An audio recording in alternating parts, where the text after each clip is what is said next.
स्वबळाची भाषा करतायत, मात्र स्वबळावरती लढायला मनगट बळ लागतं असं शिंदे म्हणतात. पहिले कपडा समोर असं देखील त्यांचं म्हणणं आहे. बघा, शिंदेच्या भाषणाकडे फार लक्ष देऊ नका.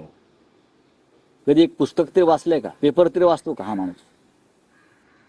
काय म्हणतो? आमचं बघू ना, आमची मनगट. तुमच्यावरती मनगट चावायची वेळ येईल लक्षात घ्या. एक लक्षात घ्या, आम्ही लाचारी करत नाही, लाचारी पत्करली नाही. तुमच्यासारखी लाचारणात असे शब्द सुचू शकतात. आणि महाराष्ट्राच्या शत्रूंची लाचारी करणं म्हणजे अफजल खानाच्या दरबारात मुजरे मारण्यासारखं. महाराष्ट्राचे शत्रू आहेत अमित शहा आणि नरेंद्र मोदी, त्यांची लाचारी पत्करणं म्हणजे इतिहास काळामध्ये औरंगजेब अफजल खानाच्या दरबारात जाऊन मुजरे झाडणं हे काम हे करतायत. ते त्याने इमान इतबारे करत राहावं.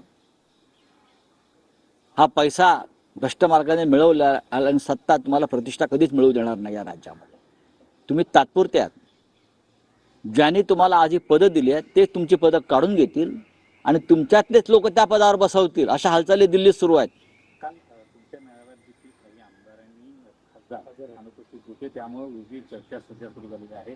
कारण यापूर्वी उदय सामंत यांनी दावा केलेला आहे की काही खासदार आणि आमदार. बरं, उदय सामंतांना माझं आव्हान आहे की ते तुम्ही प्रवेश वगैरे दिलात बरं का, की आम्ही टीव्हीवर पाहू आणि मग आम्ही रिॲक्शन देऊ.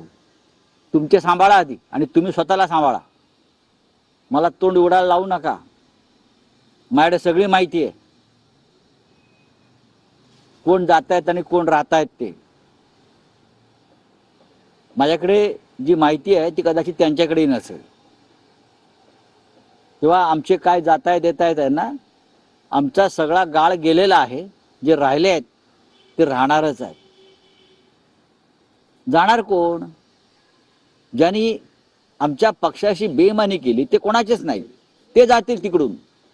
आता आमचे कोणी जाणार नाहीत.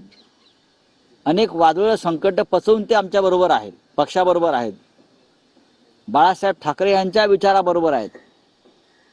शिंदेचा विचार एक वेगळा असू शकतो. शिंदेने एक नवीन विचारधारा या महाराष्ट्रात आणलेली आहे. पैसा फेको तमाशा देखो. ती विचारधारा आमची नाही, ती बाळासाहेबांची नाही. हा बाळासाहेबांचा विचार नाही. जो महाराष्ट्राच्या मुळावर येईल त्याला उकरून फेकून देऊ. आज नाही उद्या. वेळ लागतो काही गोष्टींना. भ्रष्टाचाराची मुळं या महाराष्ट्रात ती खोलवर रुजलेली आहेत. ती उकडून फेकायला थोडा वेळ लागेल, पण उखडल्याशिवाय राहणार नाही. विचार सोडणारे